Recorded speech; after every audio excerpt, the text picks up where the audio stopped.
Sporlan Smart Pro R service tools are specifically developed to meet the needs of refrigeration technicians. All the benefits of our original kit, plus the Smart Pro R tools allow temperature readings down to -40 degrees, fit any diameter pipe, allow multi-coil superheat readings, and 10 times the signal strength. Find out more at sporlanonline.com.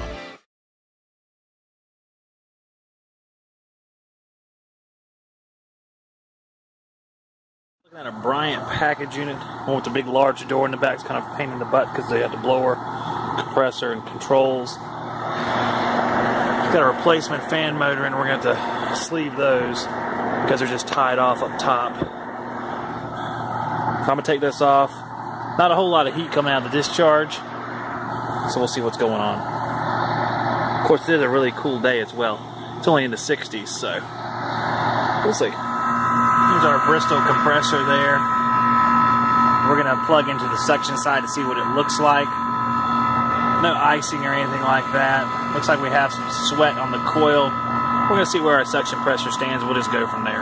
Guys, you can see we're at a 56-pound suction. And at first glance, you might think that is undercharged or leaking refrigerant, but that's not necessarily true. We have 53 degrees here, which means we have about 23 degrees of superheat, 23, 24 degrees of superheat, which actually isn't too far off for a day like today.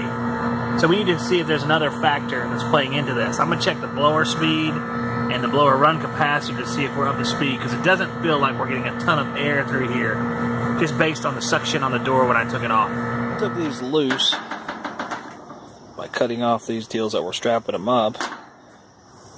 Like someone replaced the screws in here. I guess they got routed out at one time and they put some new screws in it, 3/8 heads, so it seemed to hold pretty good. I just had an old piece of PVC, unfortunately, but that's going to have to do for today. Kind of ugly, but it'll do the trick. I'm going to cut these off and wire nut them together so it fits into the sleeve a little bit better.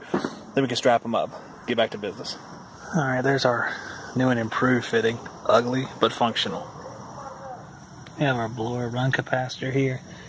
And what I do, if I can do it one hand here, I always test out the meter leads to make sure they're connected properly. Save you some headaches. Our blower run capacitor is good, or good enough. Actually, I might change my mind on that.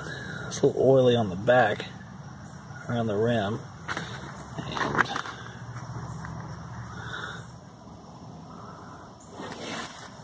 you can see the oil around where it lays too, so I'm going to go ahead and swap it out. So I replaced that run capacitor up there. I'm still going to check this one here. Yeah. This one over here. Change the blower speed. What I'm going to do is I'm going to try it on, because I couldn't even hardly hear it moving inside. I'm going to go ahead and move it up to high and see how we do. And then I'm going to check these as well. All I have to do is switch this red right here to the black, which is high. And it runs back to this fan control board and relay. We are right around 50 psi and just over 150, which is not too good looking at first glance. But we're 45 degrees on the suction line. You can see frost right there. See if that frost keeps on going or what.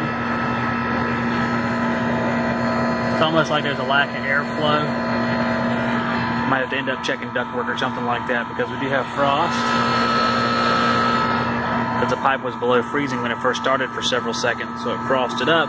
But we'll see where it is in about 5 or 10 minutes. But it doesn't look too good.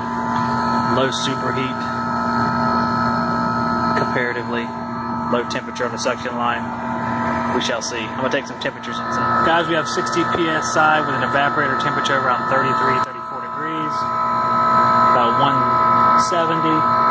With a condensing temperature right around 90 degrees. It's our superheat. It's right around 25, 26. And